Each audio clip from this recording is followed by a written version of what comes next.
쿼ant 아이디어 시간입니다. 이 시간은 신영증권의 이경수 연구원과 함께합니다. 어서 오세요. 네, 안녕하세요. 네, 오늘은 어떤 쿼ant 아이디어를 가지고 오셨나요? 오늘은 이제 저희가 이제 Q3를 실시를 하고 있는데, 그러니까 이 이후에 우리가 주목해야 될 팩터를 분석을 해서 종목을 한번 저희가 좀 가지고 와봤습니다. 그 종목을 어떻게 소팅을 했느냐, 그 근거는 QE 이후에 QE1, 과거 이제 QE1과 2의 어떤 그 사례가 있었는데, 그 이후에 나타났던 그런 현상과 그 현상이 어떻게 일어났는지에 대해서 좀 파악을 하고, 그거에 대해서 저희가 좀 생각을 해보는 그런 시간을 갖겠습니다. 네, 과거의 사례를 바탕으로 업종별로 투자 전략을 좀 생각해 보겠다라고 말씀해 주셨는데, 과거에 말씀하신 것처럼 QE1과 QE2가 진행이 됐을 때 업종별로는 어떤 변화가 있었나요? 일단은 QE1과 QE2 시기의 이후에는 이제 정유라든지 화학 업종군들이 상당히 좀 두각을 나타났습니다. 이들 업종군들의 이익도 개선이 되고 주가 역시 상당히 좀 상승하게 되는 것이고요. Q 이후에 나타났던 그런 현상이라고 한다라면은 QE라는 것은 결국 경기가 좋지 않은 상황에서 유동성을 공급하겠다라는 연준의 어떤 그런 약속입니다. 그렇기 때문에 센티먼트, 즉 글로벌 자산 시장의 위험 선호도는 높아질 수밖에 없겠죠. 그렇다면은 유동성이 상당히 좀 적극적으로 움직일 것이고, 리스크 테이킹을 하면서 원재재 시장이라든지 한국 증시나 많이 이제 들어올 것입니다. 그렇다면은 원재 가격 상승에 대한 어떤 수혜를 받는 이런 정유화학, 비철금속 업종군들의 이익이 좀 개선이 되었다, 이렇게 얘기를 할 수가 있을 것 같고, 도표를 좀 참고를 해보시면요, Q1 시기와 Q2 시기에 어떤 이제 공통점과 다른 점이 있습니다. Q1 시기에는 일단 뭐 센티먼트는 개선이 되었겠죠. 위험 선호도가 높아지고 있다라고 보시면 될 것 같습니다. 센티먼트 지수가 높아지고 있는 것은, 그리고 회색 그 선은 이익 모멘텀인데, 이익 모멘텀도 같이 높아지는 그런 모습이 나타났습니다. Q2에는요, 센티먼트는 같이 올라가는 그런 모습입니다. 그렇지만 이익 모멘텀 같은 경우에는 Q1과는 다르게 좀 떨어지는 그런 모습. 어떻게 보면은 이 Q3 이후에도 저희는 이런 시나리오를 좀 전망을 하고 있습니다. 이익이 급격하게 반등이 되거나 이렇게 뭐 이런 측면보다는 센티먼트만 개선이 되면서 지수는 끌어올리지만 그 안에 있는 종목군들의 어떤 펀더멘탈은 어떻게 보면 그대로 그런 모습이 나타날 가능성이 크다라는 측면으로 볼 수가 있습니다.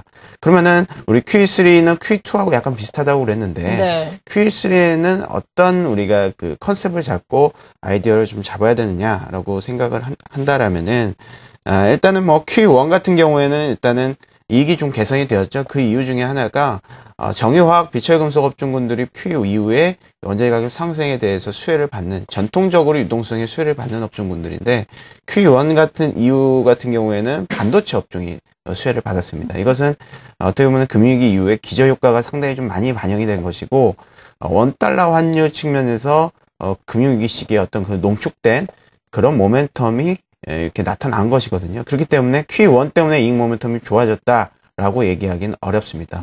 그런 측면에서 봤을 때 정유라든지 화학 업종군들이 일단 1차적으로 수혜를 받을 것이다 라고 생각할 수가 있습니다. 다음 페이지 보시면은 일단 QE 이후에 어떤 정유라든지 화학 업종의 OP 마진을 좀 봤습니다. 영업이익률 추이를 봤더니만 Q1이나 Q2 실시 이후에 모두 다 높아지는 모습. Q3 현재 상황에서도 상당히 좀 저점을 지금 형성을 하고 있거든요. 그래서 요거에 높아질 가능성이 크다.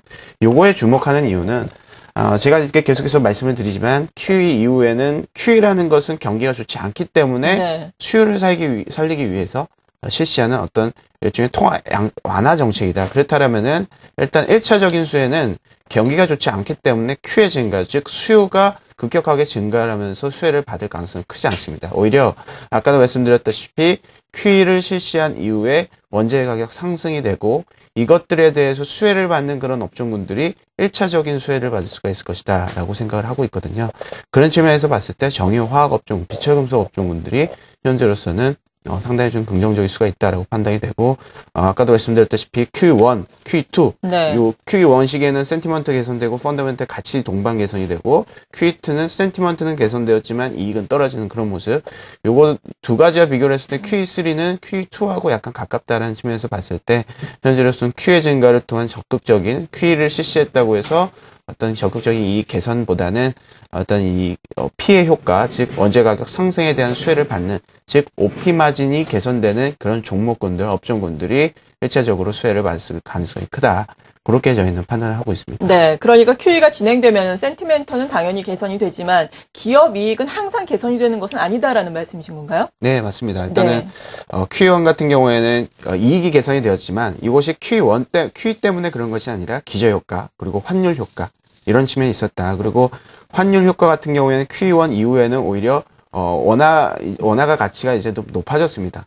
달러 가치가 이제 하락을 하면서 그런 측면에 있어서도 불구하고 반도체 이익 비중이 높아졌다라는 것은 이것은 분명 QE1 유동성 정책 때문에는 아니다. 기저효과 및 어떤 이 기존의 어떤 금융위기 시기의 어떤 피해 효과가 농축돼서 그 이후에 반영이 된 것이지 QE 시기는 아니었다. QE의 영향력은 아니었다라는 점을 살펴봤을 때 QE 증가보다는 피해 증가에 우리가 좀 관심을 가져야 된다. 그렇게 판단하고 있습니다. 네, 그렇기 때문에 일단 원자재 가격 상승에 따른 앞서 말씀하신 것처럼 비철금속이라든지 정유화학 쪽에 관심을 갖자라고 말씀해 주셨는데 이 투자의 아이디어를 조금 더 구체적으로 설명을 해주신다면 좋을 것 같아요. 예, 그러니까 이제 제가 이제 영업이익률 개선 요 측면을 계속 말씀을 드리지만 QE1 시기, QE2 시기에 팩터별 수익률을 보면은 제가 말씀드렸던 내용이 어느 정도 좀 신빙성이 좀 높아질 수 있을 것 같아요. 좀 도표를 좀 보시면요. QE1 시기, QE2 시기에 팩터별 수익률을 그려봤습니다. 팩터라는 것은 섹터하고는 좀 다릅니다. 팩터는 투자 지표의 유망 정도를 볼 수 있는 그런 지표죠. 투자 지표라고 보시면 될 것 같아요. 이를테면 현재로서는 저평가를 봐야 된다. 현재 같은 이익 모멘텀을 봐야 된다. 이런 측면으로 이 저평가, 이익 모멘텀이 각각 팩터가 되는 것이거든요. 이 수익률을 봤을 때 Q1 시기, Q2 시기, 이 시기를 봤을 때 OP 마진 개선의 어떤 이제 팩터, 이들 종목군들이 상당히 좀 수익률이 좀 개선이 되는 그런 모습들이 나타나고 있고요. 추가적으로 저 PER, 저 PBR, 요 저평가 팩터의 매력도도 단기적으로 좀 많이 높아집니다.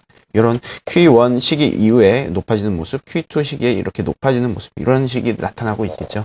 그럼 저평가가 왜 좋아지느냐? 네. 센티먼트가 좋아지면은 국내 증시가 상당히 높아집니다. 근데 아까도 말씀드렸다시피 QE를 한다고 해서 이익이 개선되는 것은 아니거든요. 센티먼트 개선이 되고 그 다음부터 이제 점진적으로 이익이 개선이 될 텐데 일단은 센티먼트가 개선이 되면서 이익은 그대로인 상태에서 주가가 올라가다 보니까 밸류에이션 측면에서 올라갈 수밖에 없겠죠. 전체적으로. 올해도 지금 현재로서는 올해 PER 자체가 10.5배까지 높아진 상황입니다. 그렇다면은 전체적인 종합주가 지수가 높아져 버리니 개별 종목 안에서도 저평가에 있는 그런 메리트가 있는 종목군들이 그 디스카운트가 할인되는 그 명분이 생기는 것입니다. 그런 측면에서 봤을 때 이제 저평가의 팩터에 좀 상당히 우리가 QE 이후에 관심을 가져야 될 것이다라고 생각이 되고 전체적인 지수는 밸류에이션이 상당히 높아졌는데 개별 종목은 그렇지 않은 종목군들이 있기 때문에 그것을 이제 찾아서 투자하는 방식 상당히 좀 좋을 수가 있다. 그리고 OP 마진 개선, 즉 영업이익률 개선 측면은 아까도 말씀드렸다시피 QE 실시 직후에 Q가 증가하지 않는다. P에 대한 효과를 보자. 피해 제한 효과를 보기 위해서는 OP 마진을 봐야 됩니다. OP 마진이라는 것은 매출이 분모로 들어가고 분자에는 이제 영업이익이 들어가기 때문에 매출이 증가하지 않은 상황에서 영업이익이 높아지고 있다는 것은 피해 효과라고 봐야 되는 것이거든요. 그래서 이런 두 가지 컨셉을 가지고 우리가 투자 아이디어를 좀 찾아봐야 된다라고 생각하고 오늘 이제 말씀드릴 이 종목군들도 이 두 가지 팩터에 대한 비중을 높여서 저희가 이제 종목을 좀 소팅을 해봤습니다. 네. 약간 어떻게 보면 일반인의 입장에서는 좀 어려운 내용이 될 수도 있을 것 같은데요. 이러한 내용도 저희가 또 홈페이지에 올려놓겠습니다. 자세히 또 보시면서 공부를 해보신다면 더욱더 좋을 것 같습니다. 여기에 들어맞는 종목군들 구체적으로 어떤 게 있나요? 예, 이제 뭐 종목을 말씀드리면은 일단은 뭐 키움증권이라든지 뭐 대한생명, 뭐 베이직하우스, 웹젠, 동양생명, 대교, 금호타이어, SK이노베이션 이런 종목군들이 있고 대상이라든지 삼성 SDI, 종근당, LIG 손해보험, 실리콘웍스, 롯데상강, SO일, 현대상사, 아시아나항공, 영업무역, 홀딩스 이런 종목군들인데 이 종목군들이 어떻게 뽑히게 됐느냐? 아까도 말씀드렸다시피 OP 마진 개선, 이건 영업이익률입니다. 영업이익률이 최근에 올해 영업이익률이 1개월 동안 좀 높아진 그런 종목군들, 그리고 PER과 PBR이 상대적으로 낮은 종목군들, 그리고 그렇다고 해서 실적이 하향 조정되면은 사실 뭐 종목의 어떤 의미는 없겠죠. 그래서 올해 이제 3분기 영업이익 1개월 변화율이 높아지는 그런 종목군들을 저희가 한번 좀 소팅을 해봤습니다. 그래서 이런 종목군들이 최근 시장 이후에, 최근 이 QE 실시, QE3 실시 이후에 상당히 시장 성향과 잘 들어맞는 그런 종목군들, 그런 포트폴리오가 될 것이다. 그렇게 판단을 합니다. 네, 이 종목들도 쭉 살펴보신다면 좋겠네요. 신영증권의 이경수 연구원이었습니다. 감사합니다. 네, 감사합니다.